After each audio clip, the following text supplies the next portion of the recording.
오늘 주신 하나님의 말씀은 마태복음 6장 13절의 말씀입니다.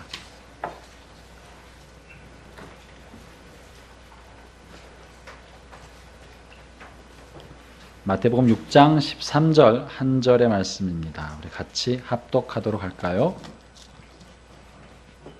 시작. 우리를 시험에 들게 하지 마시옵고 다만 악에서 구하시옵소서. 나라와 권세와 영광이 아버지께 영원히 싸움나이다. 아멘. 주기도문의 마지막 구절인데요.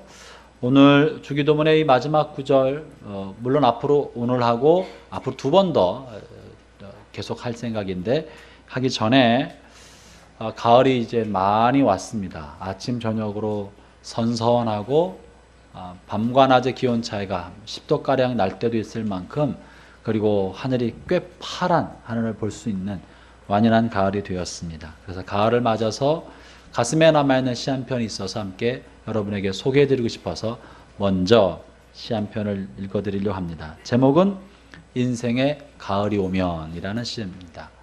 윤동주 시인의 시로 알려져 있지만 사실은 윤동주 시인의 시는 아니고 작자 미상입니다. 내용이 윤동주 시인의 그런 정서를 많이 담고 있는 것 같아요. 제가 한번 읽어보겠습니다. 여러분도 혹시 반주로 해줄 수 있나요? 네, 반주가 있으면 더 좋을 것 같아요. 자, 한번 읽어보겠습니다. 내 인생에 가을이 오면 나는 나에게 물어볼 이야기가 몇 가지 있습니다. 내 인생에 가을이 오면 나는 나에게 사람들을 사랑했는지에 대해 물을 것입니다. 그때 나는 가벼운 마음으로 대답하기 위해 나는 지금 많은 이들을 사랑해야겠습니다. 내 인생에 가을이 오면 나는 나에게 열심히 살았냐고 물을 것입니다. 그때 나에게 자신 있게 말할 수 있도록 나는 지금 맞이하고 있는 하루하루를 최선을 다해 살아야겠습니다. 내 인생에 가을이 오면 나는 나에게 사람들에게 상처를 주지 않았냐고 물을 것입니다. 그때 얼른 대답하기 위해 지금 나는 사람들에게 상처 주는 말과 행동을 하지 말아야겠습니다. 내 인생에 가을이 오면 나는 나에게 삶이 아름다웠냐고 물을 것입니다. 나는 그때 기쁘게 대답하기 위해 지금 내 삶의 날들을 기쁨으로 아름답게 가꿔야겠습니다. 내 인생에 가을이 오면 나는 나에게 어떤 열매를 얼마만큼 맺혔냐고 물을 것입니다. 그때 나는 자랑스럽게 대답하기 위해 지금 나는 내 마음밭에 좋은 생각의 씨를 뿌려 좋은 말과 행동의 열매를 부지런히 키워야 하겠습니다. 아멘. 아멘 하고 싶은 시입니다. 인생의 가을, 인생의 황혼이 다가올 때 우리 자신을 뒤돌아 생각해보고 부끄럽지 않도록 좋은 열매를 아직 봄과 여름을 지나고 있는 우리 모두가 뿌리기를 바랍니다. 아무도 아직 황혼을 맞지 않았습니다. 여전히 청춘의 시간을 보내고 있습니다. 지금이야말로 씨를 뿌려야 할 때고 잘 가꿔야 할 때라고 생각합니다. 이 시를 읽고 나서 이제 본문을 보려니까 좀 어색하네. 우리가 계속해서 이제 주기도문을 살펴보고 있는데요. 주기도문은 그 안에 담긴 내용이 마치 복음서에서 예수님께서 가르치신 내용을 아주 간략하게 축약해 놓은 것만 같습니다. 복음의 말씀, 예수님이 가르친 그 내용을 잘 정리해 놓은 것만 같기 때문에 초기 교회의 위대한 교부 중에 한 사람이었던 터툴리안은 이렇게 말했습니다. 주기도문이야말로 복음서의 축약판이다. 복음서의 축약판이다. 그래서 주님께서 가르친 중요한 내용들이 이 안에 다 녹아져 들어가 있는 것이죠. 또 주기도문은 우리가 지금 공부하고 있는 것처럼 7가지 중요한 간구로 되어 있습니다. 하나님을 향하여 3가지, 인간을 향하여 4가지. 그래서 이 각각 7가지의 기도는 예수님께서 무엇이 더 중요한지를 말씀하시는 것이고, 그것이야말로 하나님의 뜻이 이루어지는 것이고, 그것이야말로 진정한 영적인 축복의 내용이 담겨 있는 것이죠. 그래서 7가지 기도는 이 영적인 7가지 축복을 받는 비결과도 같은 것입니다. 그래서 어거스틴은 이렇게 말했어요. 이 7가지 기도는 7가지 축복이다. 8복이 이어지는 7복이다. 그래서 어거스틴이 이것을 7복 기도라고 하였습니다. 여러분, 이렇게 초기 교회에 있었던 위대한 교부들은 한결같이 주기도문을 중요하게 여겼습니다. 그런데 오늘날 주기도문은 그저 예배의 마지막에 드려주는 주문 같은 기도로 전락해버리고 있는 것이 얼마나 안타까운지 모릅니다. 제가 이 짧은 주기도문을 현재 7번, 앞으로 2번 돼서 9번에 걸쳐서 여러분과 함께 나누고자 하는 것은 우리가 간구하고 지나가고 있는 주기도문의 깊은 의미를 가슴에 차곡차곡 새기고, 주기도로 기도할 때마다 주님의 가르치심과 주님이 귀히 여기시는 것과 우리가 과연 기도할 때 무엇을 기도해야 하는지를 마음에 새기면서 그와 같이 살아가게 하기 위함인 것입니다. 여러분, 그래서 주기도문을 그 의미를 가슴에 잘 새기면서 그렇게 기도하고 그런 내용으로 기도하기를 바랍니다. 새벽에 나와서 기도할 때 그저 막 떠오르는 대로 기도할 것만 아니라 주기도에서 가르쳐준 그 순서대로 기도하는 것은 얼마나 큰 기도의 능력을 경험하는 비결인지 모릅니다. 이제 우리는 주기도에서의 7번째 내용, 그리고 간구로는 6번째 간구, 우리를 시험에 들게 하지 마옵시고 라고 하는 것에 대해서 다루고자 합니다. 본문을 다루기 전에 다시 한번 주기도 전체를 한번 같이 읽어보거나 혹은 암송해 보기를 원합니다. 새로운 번역판으로 우리 같이 한번 다시 해보도록 합시다. 자, 이제 외우신 분들은 눈 감고 하셔도 좋겠습니다. 또 하나하나 내용을 생각하면서 한번 해봅시다. 시작.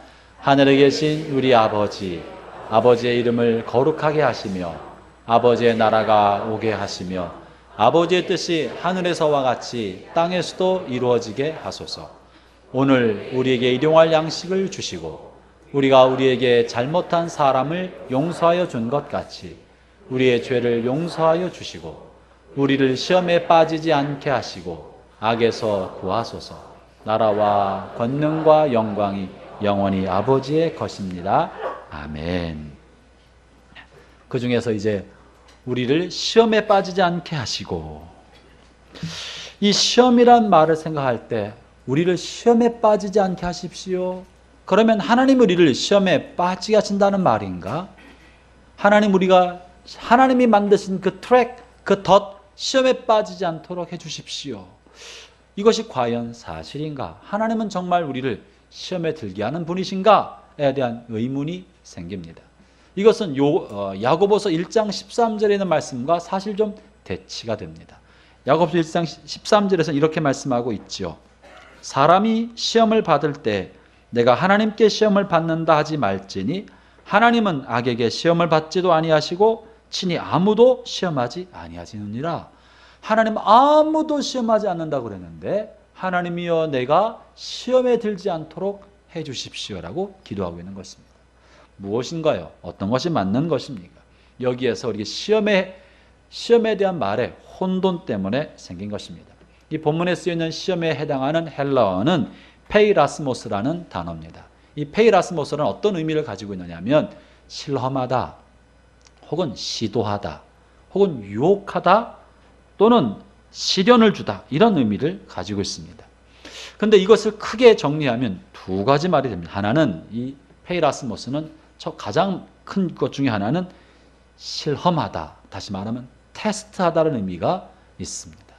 테스트하다, 이것은 죄로 유혹하다는 뜻이 아니고요, 그 사람이 갖고 있는 힘이 어느 정도 되는지를 테스트해 본다, 혹은 그 사람의 충성심이나 마음의 동기가 어떠한지 테스트해 본다는 뜻을 가지고 있는 것입니다.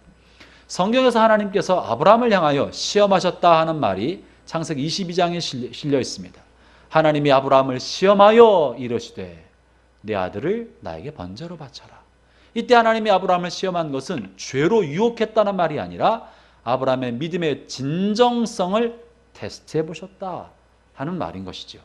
그래서 이 믿음의 진정성을 테스트해 보다 그 사람의 진실함을 알아보다 이것은 사실은 그에게 사명을 맡기거나 그를 큰 것으로 만들게 하기 위하여 그가 이 사명을 감당할 만한 사람인지 담을 수 있을 만한 사람인지를 확인해 보기 위해서 준 것인 것입니다. 반면에 또 한 가지 이 시험의 의미 또 많이 쓰이는 것은요, 유혹하다는 뜻입니다. 유혹하다. 성경에 많은 경우에가 유혹하다는 말로 사용되고 있는데, 유혹하다는 말은요, 이 사람으로 하여금 죄를 짓게 할 목적으로, 그러니까 타락하게 할 목적으로 꼬시다, 속이다, 꼬이다라는 뜻을 가지고 있는 것입니다. 믿음과 거룩함에서 떠나서 죄악에 빠지게 만들고 하나님을 떠나게 만들고 자신의 인생을 망가뜨리려는 목적으로 다가와서 속이는 것, 이것이 유혹하다라는 뜻입니다. 그래서 페이라스모스는요, 이런 유혹하다는 의미를 가지고 있습니다. 하나님이 아무도 시험하지 않는다고 말할 때 그 시험에 사용된 페이라스모스는 바로 이 유혹하다는 말입니다. 하나님은 아무도 유혹해서 죄 가운데 들어가도록 그렇게 하지 않으신다는 것이죠. 오늘 본문에 써 있는 이 시험은 무슨 뜻이겠습니까? 두 번째 의미인 거예요. 하나님이여 나를 죄악의 유혹으로부터 지켜주십시오. 죄악의 유혹에 빠지지 않게 하여 주십시오라고 기도하고 있는 것입니다. 이 주기도문을 잘 살펴보면요, 이 죄악의 유혹에 빠지지 않게 해달라는 간구 바로 앞에 무슨 기도를 했었죠? 지난주 한 주 쉬었다고 잊어먹은 건 아니시죠? 지난주에는 아마 이삭이 우물 파는 거에 관해서 여러분 말씀 들었죠? 기억 안 나시진 않죠? 네, 우리 교감선생님, 교목이신 문수삼 목사님을 통해서 구약의 이삭에 관한 이야기를 들으셨을 것입니다. 그 전주에 뭘 했었죠? 너무 오래된 건 아니죠? 우리가 우리에게 죄 지은 사람을 용서해 준 것처럼 우리의 죄를 용서해 주십시오. 하는 지난날의 죄가 너무나 많습니다. 저의 죄를 용서하여 주십시오. 과거에 지어온 죄에 대해서 하나님 앞에 용서를 구하는 기도를 드렸습니다. 근데 그 용서를 구하는 기도 이어서 바로 나온 것이 뭐냐면, 하나님이 내가 죄악의 유혹에 빠지지 않게 해주십시오 하는 기도입니다. 왜 그런 것입니까? 나의 지난날의 삶을 살펴볼 때 나는 너무나 쉽게 유혹에 빠지기 쉬운 사람이니까, 나는 너무나 쉽게 죄악의 길에 빠지기 쉬운 사람이니까, 실수와 과오와 잘못된 길을 가기에 너무 연약한 사람이기 때문에 나의 지난날을 생각해 보니까 앞길을 걸어갈 때도 유혹에 노출되기 쉬운 사람입니다. 주님, 저를 도와주셔서 또다시 잘못을 반복하지 않도록 도와주십시오 하는 기도인 것입니다. 여러분, 주기도문은 이렇게 굉장히 정교하게 특별하게 의도된 순서를 가지고 만들어진 것입니다. 바로 앞에서는 과거의 잘못에 대해서 도움을 구하고 있다면, 그 다음 기도에서는 미래에 우리가 벌어질 일에 대해서 과거 같은 실수를 반복하지 않도록 하나님의 도우심을 구하는 것이 바로 유혹에 대해서 빠지지 않게 해달라는 이 간구인 것입니다. 그러면 이제 우리를 이 시험으로부터 건져달라는, 유혹에 빠지지 않게 해달라는 이 기도에 들어있는 중요한 세 가지 의미를 네 가지가 되겠습니다. 의미를 살펴보도록 하겠습니다.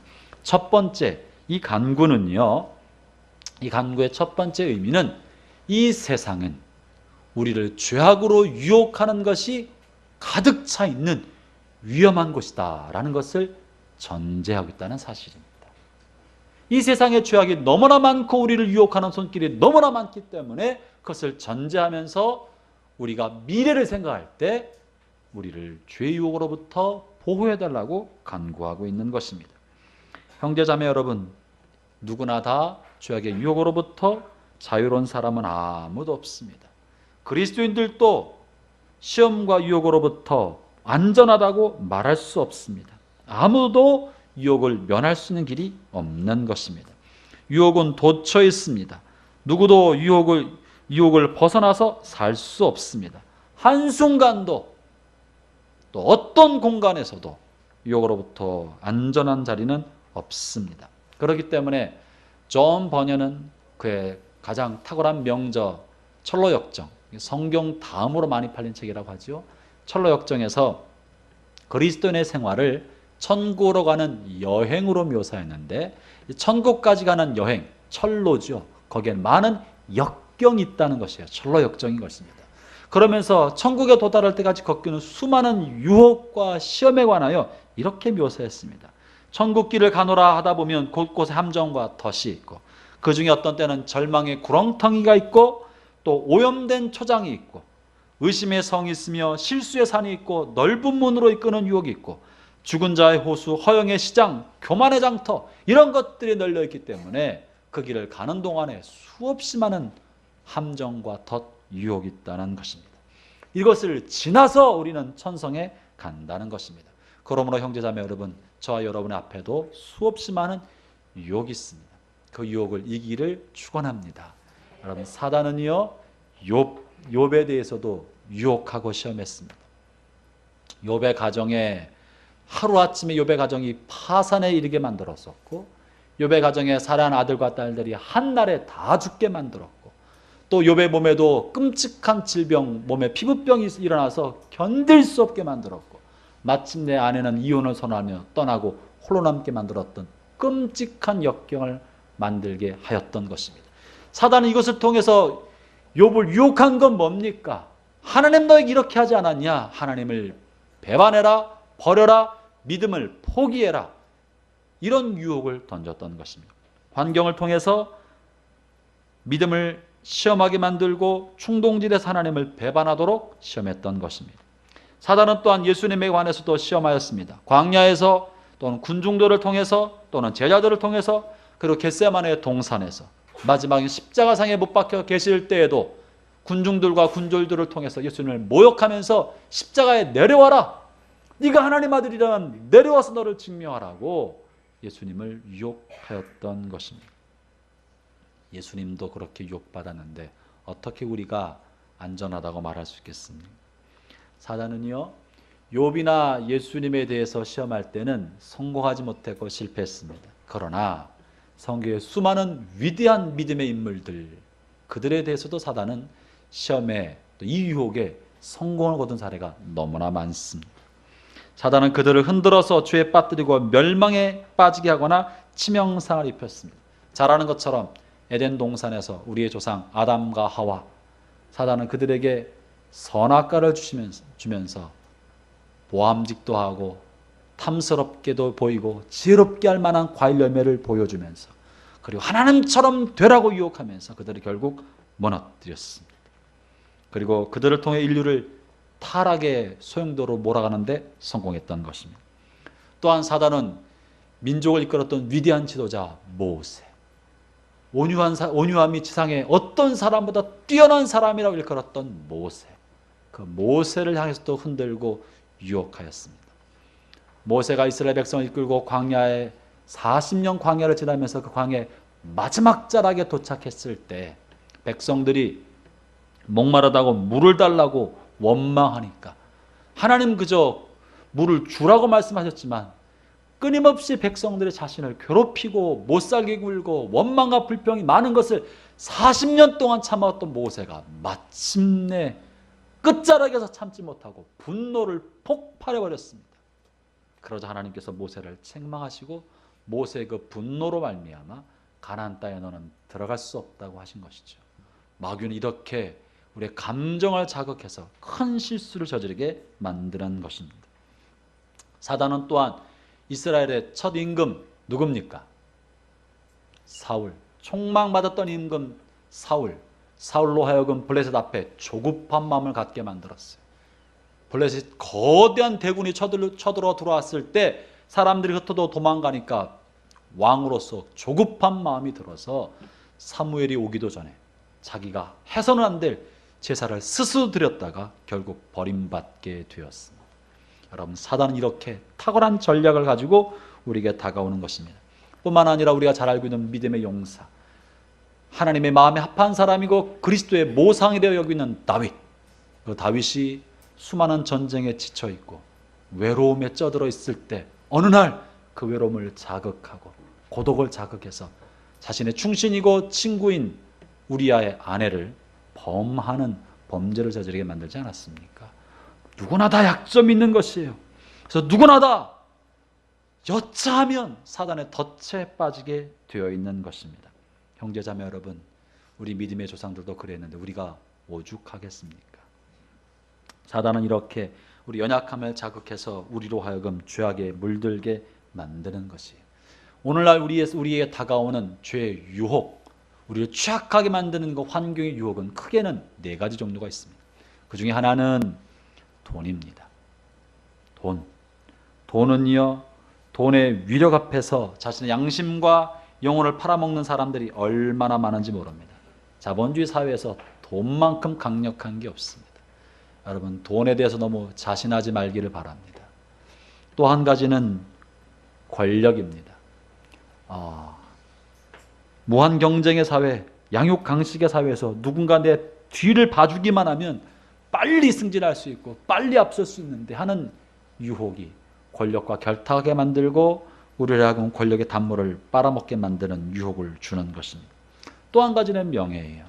고상한 인격을 가진 사람들이 돈이나 권력 앞에 비굴하지 않고 당당할 수 있지만 적지 않은 사람들이 그의 인격이 고결할수록 명예를 귀히 여기고 그 명예를 얻고자 사단의 독약을, 독극물을 탐할 때가 많은 것입니다.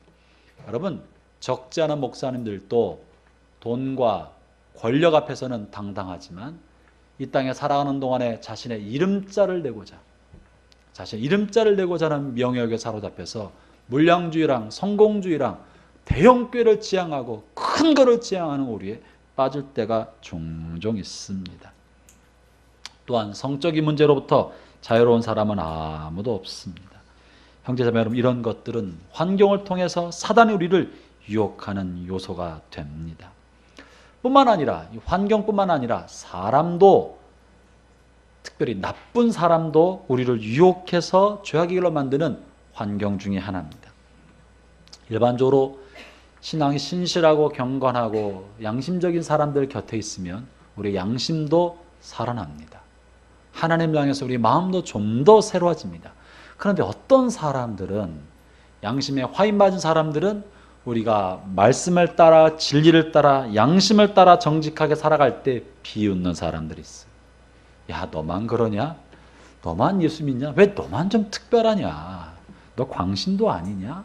이런 말을 한두 번 처음에는 견딜만 한데 서너 번 반복해 들으면요, 잽 여러 맞으면 멍드는 거 있죠. 자꾸 들으면 마음이 어려워지고 남들이 다 나를 그렇게 보는 것처럼 생각돼서 조금씩 내 신앙의 진리의 확고한 선과 양심의 선이 무뎌지기 시작하고 조금씩 그런 물결이 우리 안에 침투해 들어올 때가 종종 있는 것입니다. 그렇기 때문에 형제자매 여러분, 양심에 화인 맞은 사람들을 멀리하기 바랍니다. 자칫하면 우리가 물들게 됩니다. 뿐만 아니라 우리를 유혹하는 것들 중에는요, 그 유혹하는 것들 중에 가장 큰 것은 사실은 외부 환경이 아니라 내 안에 있는 내면의 적입니다. 내면의 적, 바로 자기의 자요, 타락한 죄성의 본성인 것입니다. 육신의 정욕, 안목의 정욕, 이생의 자랑을 쫓고 싶어하는 우리의 마음 뿌리 깊이 감추인 죄성인 것입니다. 여러분, 죄성은요, 죽는 날까지 사라지지 않는다는 사실을 아시고 계시죠? 없어지지 않습니다. 우리가 죄로 말미암아 죄에 대해서 벗어나고 죄 용서받은 감격을 누리고 또 첫사랑의 감격이 가슴에 파도처럼 일어나고 폭포수처럼 주님의 은혜를 체험해서 큰 감격 속에 할렐루야 할렐루야, 이제는 주님만 바라보고 가겠습니다. 죄 많은 세상은 내 집 아닙니다. 주님만 바라보고 살겠습니다. 눈물 철철철 흘리고 결단하고 결심해도 여러분, 그 은혜가 우리의 죄성을 사라지게 하지는 못한다는 것입니다. 그 은혜가 우리로 하여금 죄에 대하여 강력한 저항력을 갖게 만들고 죄를 거부하게 만들어요. 그 은혜를 체험하기 전과 후는 근본적으로 다르게 다른 사람이 되는 것은 틀림없는 사실입니다. 그러나 문제는 그 은혜가 오래 가지는 못한다는 거예요. 그렇죠. 수련회 때 받은 은혜가 한 달 지나고 나니까 얼마 안 남았어. 그때는 가슴을 꽉 채웠던 것 같은데 한 달 지나니까 얼마 안 남았어. 또 조금 지나면 다시 옛날처럼 돌아갈 것만 같은 생각이 들어. 여러분, 그렇기 때문에 날마다 새로운 은혜를 받아야 하는 것입니다. 한 번의 은혜가 우리를 평생토록 인도할 수 없는 것이고 만나는 날마다 받아야 하는 것입니다. 그만큼 죄는 강력한 재생 능력을 가지고 있어서 우리를 죄악의 불길 가운데 휩싸이게 만들게 하는 것입니다. 그러므로 우리가 이 도처에 널린 죄악의 현장 속에서 이 죄악이 관영하고 유혹이 만연한 사회를 살아갈 때 우리 안에는 먼저 우리의 죄성을, 날마다 새록새록 일어난 죄성을 그리스도와 함께 십자가에 못 박아야 합니다. 바울의 고백처럼 나는 날마다 죽노라. 내게 이생의 자랑과 안목의 정욕과 세상의 욕심을 따르고자 하는 이 죄성을 날마다 아침에 일어날 때마다 십자가에 못 박고 난 그리스도와 함께 죽었습니다. 오늘 내가 사는 것은 나를 위해 사는 것이 아니라 나를 위해 죽었다 살아나신 예수 그리스도 그분을 위해 사는 것입니다라고 날마다 고백해야 합니다. 그리고 우리를 죄로 유혹하는 마귀에 대해서는 대적해야 합니다. 자, 금요 철학 때 말씀드렸는데요. 영적 전쟁의 승리의 비결의 첫 번째는 내게 유혹이 있구나. 이 현상이 마귀로부터 온 것이구나. 이것이 영적 전쟁이구나. 이것이 유혹이구나라는 것을 간파하는 것이 전쟁을 이기는 비결입니다. 마귀를 이기는 비결이고 유혹을 이기는 첫 번째 비결은 이것이 유혹이구나. 이 유혹 뒤에는 마귀가 있구나라는 것을 간파하는 것입니다. 그러므로 그 마귀를 대적해야 합니다. 마귀는 대적하고 죄성의 본성 십자가에 못 박고 그리고 죄악을 유혹하는 환경은 피해서 살아야 합니다. 더 나아가서 이 모든 것을 이길 수 있는 성령의 능력을 주로부터 공급받아야 하는 것입니다. 형제자매 여러분, 죄악이 관영한 세상에서 믿음의 승리를 하기를 축원합니다. 두 번째 이 간구에서 보여주는 두 번째 중요한 의미는 우리가 연약한 사람이라는 것을 인정해야 된다는 것입니다. 하나님의 도우심을 구하는 거예요. 내가 연약함이 있기 때문에 나는 사단의 공격에 쉽게 노출되고 자칫하면 실족한다는 것을 의식하는 거예요. 여러분, 왜 연약함은 누구나 있다는 것에 대해서 잘 알려진 것 신화 중에 하나가 아킬레스건이라는 신화가 있지 않습니까?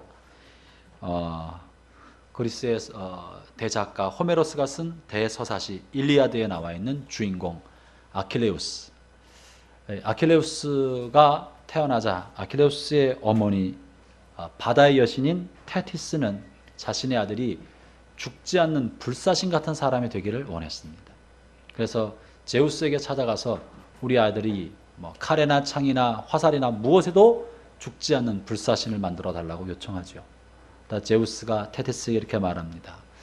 저승에 있는 강 스틱스 강에 아이의 몸을 담거라. 그러면 네가 원하는 소원이 이루어질 것이다. 그래서 아킬레우스의 어머니 테티스가 자기 아들을 데리고 저승까지 가서 저승의 강물에 몸을 발목을 잡고 담갔다가 빼죠. 강물에 잠긴 이 아킬레우스의 온 몸은 아주 무쇠처럼 강인한 몸이 되었어요. 그래서 칼이나 창이나 활이나 어떤 것에도 뚫지 않는 강철몸, 아이언맨이 된 것이죠. 근데 아쉽게도 엄마가 아이를 잡고 있던 발목은 손에 잡혀 있었기 때문에 강물에 젖지 않았던 거예요. 그래서 이 아킬레우스의 가장 약점은 그 스틱스 강물이 묻지 않은 발목이었던 것이죠. 아킬레우스는 백전백승을 승리하는 전쟁의 영웅이었는데 트로이 전쟁에 참여했을 때 트로이의 적장 펠리스가 그 사실을 알게 되고 아킬레스의 발목을 겨누어서 독화살을 쏘게 됩니다. 그리고 독화살을 발목에 맞고 아킬레스는 죽게 되죠. 트로이 전쟁에서. 그것이 이제 일리아드의 서사시입니다. 그래서 그런 불사신도 약점이 있다. 아킬레스건이라는 것이죠. 하물며 우리가 어떠하겠습니까? 어떤 사람은 돈에 약한 사람이 있고 어떤 사람은 명예에 약하고 어떤 사람은 권력에 약하고 어떤 사람은 이성에 약하고 어떤 사람은 먹는 거에 약한 사람도 있습니다. 어떤 사람은 또 인정에 약한 사람도 있습니다. 또 어떤 사람은 호기심에 약합니다. 뭐 알고 싶으면 꼭 해야만 돼서 사고 치는 사람도 있어요. 어떤 사람은 의지가 약해서 결심하면 3일을 넘지 못하는 사람도 있습니다. 사람마다 다 아킬레스건, 약점이 있는 것입니다. 형제자매 여러분, 여러분의 아킬레스건, 영적 약점은 무엇입니까? 어떤 분은 예배 시간을 2시간만 지나면 견디지 못한다. 아니, 나는 1시간만 지나면 엉덩이에서 가시가 돋치는 것 같다. 이런 분도 계시지 않나 모르겠습니다. 어떤 사람은 기도하려고 하면 나는 정말 싫다. 그런 분은 계시지 않나 모르겠습니다. 여러분은 약점을 인정하고 겸손히 하나님 앞에 도움을 구하기를 바랍니다. 그리고 약점이 노출되는 환경은 피하는 것이 맞는 것입니다. 성적인 부분에 이성에 약한 사람은요, 여러분 이성과 함께 있는 자리를 피해야 합니다. 저녁 늦은 시간에 이성을 상담하거나 만나는 일은 금해야 합니다. 아무리 어떤 형제자매가 도움이 필요하다 할지라도, 내가 꼭 도와줄 수 있는 것만 같다 할지라도 단둘이 만나서 상담하는 일은 하면 안 되는 것입니다. 또 긴급하게 도움이 필요하다고 해서 나에게 유혹이 될 만한 이성이 있다면 그와 함께 차를 타고 가는 것은 위험한 일인 것입니다. 또 어떤 분은 돈에 관해 약한 부분이 계시다면 그런 분은요, 공금을 관리하면 안 됩니다. 공금을 자기 개인의 돈과 함께 지갑에 넣고 같이 관리하다가는 자칫 다만 100원이든 1000원이든 만원 한 장이라도 공금인데 내 것처럼 쓰고 잘못 정리할 가능성이 굉장히 많습니다. 그런 위험은 스스로 피해야 하는 것입니다. 어떤 분은 11조에 대해서 너무 약한 분이 계십니다. 하나님께 드려야 되는데 삶의 형편이나 혹은 사업의 여러 여건상 11조를 떼려고 할 때마다 고민을 하는 분들이 계실 수 있습니다. 특히 사업하는 분들이 그럴 수 있습니다. 여러분, 그런 분들은요, 돈이 생기면 바로 11조 지갑을 따로 만들어서 무조건 먼저 떼놓고 쓰는 연습을 해야 합니다. 일단 자기 은행에 들어가면 나오지 않는 거예요. 먼저 떼놓는 연습을 해야 합니다. 자신의 약점, 그 약점을 피해야 하는 것입니다. 술을 좋아하는 사람, 또 잘 거절하지 못하는 사람, 그런 사람은 술자리에 가면 안 되는 것이죠. 그저 안주 먹겠다고 갔다가, 이런 사람 봤어요. 야, 안주가 좋으니까 술 한 잔 땡겨야 되겠다. 여러분, 유혹의 자리는 피해야 합니다. 피할 때는 피해야 되고, 대적할 때는 대적해야 되고, 그리고 감당해야 할 때는 감당해야 하고, 참아야 할 때는 참아야 합니다. 마귀는 대적하고, 정력은 피하고, 자신이 져야 할 몫은 당당하게 짊어지고, 환난과 핍박은 참아내야 하는 것입니다. 여러분, 유혹을 피하는 것이 유혹에 대한 가장 최선의 전략인 것이에요. 앤드류 필러는 말하기를, 마귀와 교류하기를 원치 않는다면 그의 작업장에서 떠나십시오. 마귀가 놀고 있는 작업장에 머무는 것은 마귀와 사귈 수 있다는 것입니다. 세 번째, 이 간구가 말해주고 있는 세 번째 중요한 내용은요, 우리의 최고의 소원은 거룩함이다. 그리고 우리의 가장 큰 두려움은 죄악의 유혹에 무릎 꿇는 것이 가장 큰 두려움이 되어야 한다는 것을 말해주고 있는 것입니다. 이게 무슨 말입니까? 여러분 보세요. 주기도문에 7가지 간구가 있다고 하지 않았습니까? 그죠? 7가지 간구는 다 뭐뭐해 주세요, 뭐뭐해 주세요 하는 거예요. 근데 한 가지만 뭐뭐하지 않게 해주세요, 뭐뭐가 일어나지 않게 해주세요라고 말하고 있어요. 그것이 뭡니까? 그것이 바로 시험에 들지 않게 해달라는 거예요. 유혹에 빠지지 않게 해달라는 거예요. 만약에 하나님께서 여러분에게 여러 가지 요청하는 기도를 하고 한 가지는 이런 일이 벌어지지 않게 해주세요라고 기도하도록 하셨다면, 네가 이런 일이 너희에게 일어나지 않게 해달라고 요청하는 그 한 가지를 내가 들어주겠다고 말한다면 여러분 무엇을 기도하겠습니까? 내 사업이 파산되지 않게 해주세요? 혹은 우리 가족이 병들지 않게 해주세요? 혹은 내가 죽지 않게 해주세요? 뭐 이런 거, 그죠? 아마 가족이 병들지 않고 가족이 이런 기도를 하지 않을까 싶습니다. 그런데 예수님께서 7가지 중요한 기도 중에서 한 가지 피하게 해달라고 하는 것은 죽음도 아니고 질병도 아니고 가난도 아니고 저주도 아니고 주님이여 나로 하여금 죄의 유혹으로부터 벗어나게 해주세요 라고 기도하고 있다는 사실입니다. 형제자매 여러분, 모든 인간의 마음속에는 행복을 향한 욕구가 있습니다. 인간의 기본적인 욕구는 행복을 누리고 싶어하는 거예요. 그러나 행복을 추구하는 근본적인 욕구보다 더 강력한 욕구가 있는데 그것은 무엇이냐면 고통을 회피하고자 하는 욕구입니다. 고통을 벗어나고 싶은 마음은 행복을 얻고 싶은 것보다 더 큰 갈망입니다. 무슨 말입니까? 만약에 여러분들에게 하루를 주면서 하루에 10시간을 원하는 모든 충만한 행복을 다 누리게 해주겠다. 10시간을. 그런데 10시간 끝에 1시간은 끔찍한 고통을 겪어야 된다. 그것을 선택하겠는가? 아니면 평범한 하루를 선택하겠는가? 뭘 선택하시겠습니까? 충만한 10시간의 행복보다 1시간의 고통이 두렵지 않습니까? 그게 두려운 거예요. 그렇기 때문에 평범한 하루가 더 나은 거예요. 이만큼 고통을 회피하고자 하는 것은 강력한 열망이고 갈망이라는 거예요.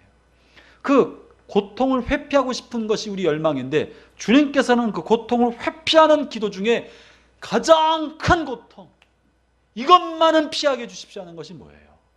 주여 나로 하여금 죄의 유혹으로부터 죄의 유혹 앞에 무릎 꿇는 일을 하지 아니하도록 이것을 피하게 해주십시오라고 기도하고 있다는 사실입니다.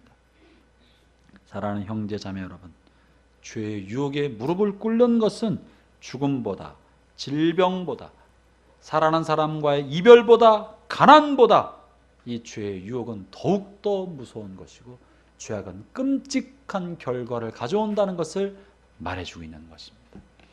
오늘날 개인 중심으로 살아가는 현대사회에서 죄를 너무 하찮은 것처럼 여기는 경향이 없지 않나 걱정이 됩니다. 이거 뭐 나만 그러나 다 그러는 거지. 요즘 다 그렇지 뭐. 그리고 내가 뭐 오늘만 죄졌나? 지금까지 늘 그러고 사는 걸 뭐. 늘 반복한 죄이기 때문에 오늘 죄 짓는 것에 별로 겁내지 않고 내일도 죄 유혹 앞에 노출돼서 그 죄 유혹의 달콤한 선악과를 또 따먹는 것에 대해서 조금도 꺼리끼지 않고 살아간다면 이 얼마나 부끄러운 일이고 끔찍한 일입니다. 주님께서 7가지 기도 중에 회피를 원하는 단 한 가지 기도, 죄의 유혹으로부터 벗어나게 해달라고 기도하고 있다는 사실을 잊지 마십시오.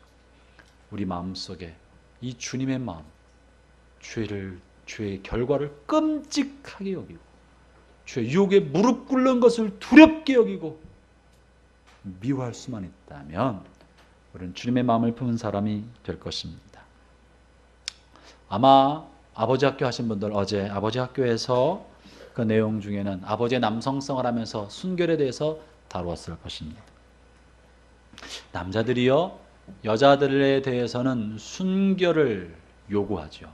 참아보지 못할 만한 일로 순결을 요구하면서도 남성의 순결성에 대해서는 그저 하찮은 것처럼 생각하고 남성으로서 순결을 지키고 살아가는 것은 어리석은 사람의 전유물처럼 생각하는 경향이 없지 않아 있습니다. 바보처럼 생각하는 사람은 없지 않나 모르겠습니다. 이 얼마나 모순이고 악한 것입니까? 남성 여러분, 순결하십시오. 거룩해야 합니다. 몸과 마음이 거룩해져야 합니다. 우리의 육체도 마음도 죄악과 악으로 오염돼 가는 것을 두렵게 생각하십시오. 여러분의 영혼과 양심이 죄에 대해서 무감각해지는 것을 끔찍하게 여기십시오. 죄에 대해서는 어떤 것도 당연하게 생각해서는 안 됩니다. 왜냐하면 죄는 지금은 몰라도 반드시 죄의 대가를 지불하게 되어 있습니다. 지금 바람피는 것이 달콤하게 여겨질지 몰라요. 그러나 그것이 가정을 파탄에 몰아가고 결국 마침내 아내와 남편과 온 우리의 자녀들에게 끔찍한 결과를 가져온다는 것을 인식해내야 합니다.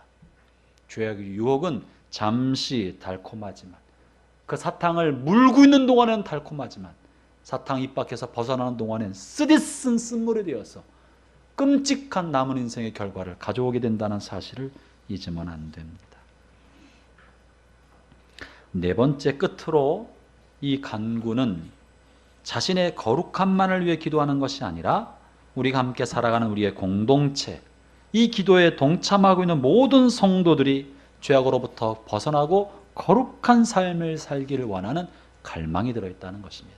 다시 말하면 이 기도는 나만의 거룩함이 아니라 나와 함께 살아가는 우리 공동체, 가족, 몸된 교회, 함께 드리는 이 모든 사람들이 죄악의 유혹에 빠지지 않게 지켜주십시오. 공동체의 거룩함을 자기의 거룩함처럼 여기는 기도인 것입니다. 왜 그렇습니까? 죄는 전염성이기 때문에 그렇습니다. 그가 속한 사회와 공동체의 도덕성은 그 한 사람 한 사람 구성원의 도덕적 감수성을 좌우합니다. 이 사회가 죄에 만연하고 있고 사회가 교통법규를 무시하는 것을 당연시 여기고 있고 아무데나 무단횡단해도 아무렇지 않게 여기고 있다면 구성원들은 교통법규를 잘 지키지 않고 아무렇게나 살 거예요. 그것이 보편적으로 그렇기 때문에 그렇습니다. 이 사회 구성원들이 사업을 하면서 탈세하는 것이 마치 그것이 재테크처럼 생각하고 있다면 탈세가 범죄인 줄을 생각하지 않고 다 그런 거려니 생각하고 있는 거예요. 이 사회가 아내와 남편 말고 다른 사람, 이성의 친구를 한둘 두는 것을 아무렇지 않게 여기고 있다면 나 그렇지 않은 나 자신이 이상하게 여기게 되는 사회가 돼버리고 마는 것입니다. 이것은 사회뿐만 아니라 교회 공동체도 마찬가지입니다. 교회 공동체 안에서도 일상의 삶에서 하나님의 말씀을 따르지 않고 성령님을 거스려 행동을 해도 그저 주일 예배만 잘 드리면 신실한 성도인 줄로 생각하고 있는 교회, 여러분 그런 교회는 타락한 교회입니다. 사회적 법규를 무시하고 편법, 불법을 행해도 헌금만 잘 내면 재직이 되고 집사가 되고 장로가 되는 교회, 이런 교회는 타락한 교회입니다.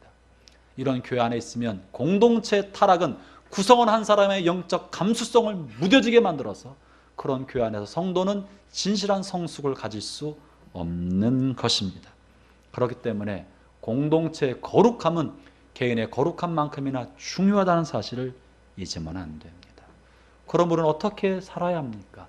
나 자신의 거룩함뿐만 아니라 함께 살아가는 믿음의 공동체의 성도들, 형제자매 한 사람 한 사람이 거룩한 삶을 살도록 함께 독려하고 격려하고 기도하고 세워주고 죄악의 유혹으로부터 벗어나도록 서로 붙들어 주지 않는다면 조금씩 황폐가는 꽃밭처럼 공동체는 점점 몰락과 타락의 길로 가게 되는 것입니다. 그래서 기도하기를 하나님이여 우리를 죄악의 유혹으로부터 지켜주십시오 라고 기도하게 하신 것입니다. 히브리서 10장 24절부터 27절에 주님 이렇게 말씀하십니다. 같이 한번 읽어보겠습니다. 시작.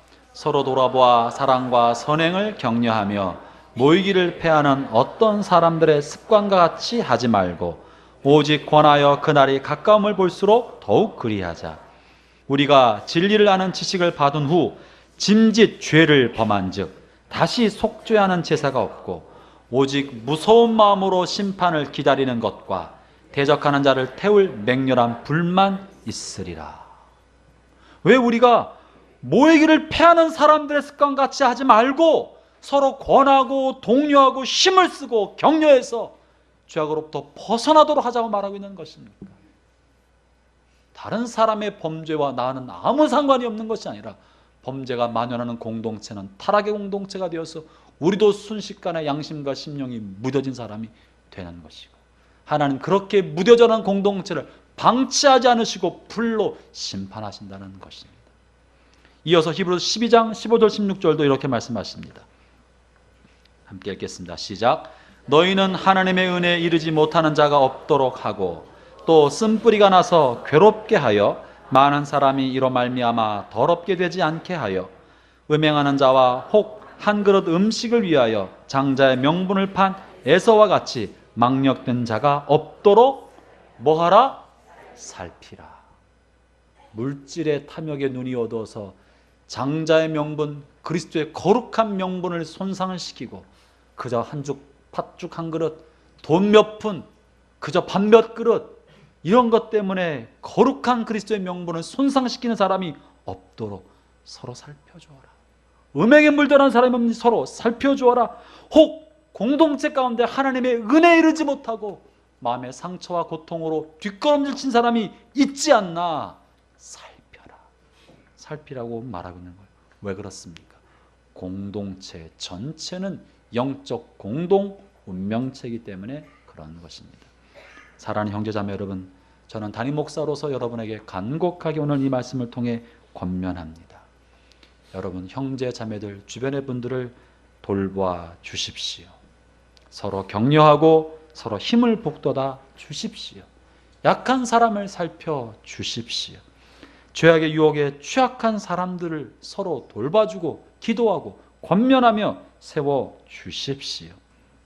각 자치회 리더 여러분, 또 순장 여러분, 순 리더 여러분, 다시 한번 여러분이 세워진 사명감을 회복하고, 이전에는 억지로 하였다면 이제야말로 여러분 안에 진정성을 가지고 성도와 돌봐야 될 사람을 향한 진정성을 가지고 자발적 헌신으로 여러분에 맡겨진 사람을 돌봐 주십시오. 순원을 챙겨 주십시오. 자치회 회장과 리더 여러분, 자치회원들을 챙겨 주십시오. 자치회 모임을 주일 한 번 하는 것으로 만족하지 말고, 순모임 그저 그 시간을 때우면서 보내지 말고, 내가 작은 목자로서 이들을 돌보지 아니하면, 이들의 영적 생명에 관해서 내가 책임지지 아니하면 스멀스멀 공동체 안에 들어오는 죄악과 타협과 나태와 게으름은 공동체 전체를 붕괴시켜가고 있다는 사실을 잊으면 안 됩니다. 이전에는 억지로 했다면 이제는 여러분이 거룩한 마음으로 스스로 일어나서 스스로 작은 목자가 되어서 서로 챙기고 돌보고 섬기고 위해서 기도해서 우리 모두가 거룩함에 이르는 길에 가는데 쓰임받는 통로가 되기를 축원합니다. 부탁합니다. 이것이 주님께서 주기도문을 통해 우리에게 가르쳐 주신 중요한 내용인 것입니다. 이 한 주간 또 오늘 예배를 마치고 각 자치회 순모임 할 때 우리가 돌아봐야 될 사람이 누구인지 챙겨봅시다. 하나님이여 우리를 죄악의 유혹으로부터 건져 주십시오. 그리고 각 자치회 성도들은 혼자 있는 것이 아닙니다. 여러분은 여러분이 유혹을 당하는 모든 환경 속에서 싸워야 할 책임이 있는 것이고, 스스로 싸울 만한 힘이 안 되고 내적 힘이 부족하다면 도움을 구해야 합니다. 나를 위해 기도해 주세요. 이 부분에 내가 약합니다. 약한데 자꾸 마음이 끌립니다. 마음에 죄악의 불씨가 있기 때문에 불길이 있는, 화약이 있는 곳에 가면 폭발하는 거예요. 내가 약합니다. 나를 위해 기도해 주세요. 도와주세요. 연약함을 이야기하고 나의 아킬레스건이 무엇인지 이야기하면 주변의 사람들이 그 아킬레스를 보호할 텐데 아무 말하지 않고 있기 때문에 영적 전쟁에 혼자 나서면 백전백패가 되는 것입니다. 우리 모두가 서로 돕는 믿음의 공동체가 되도록 합시다. 기도하겠습니다. 이 시간 함께 우리가 기도할 때 먼저는 자신을 위해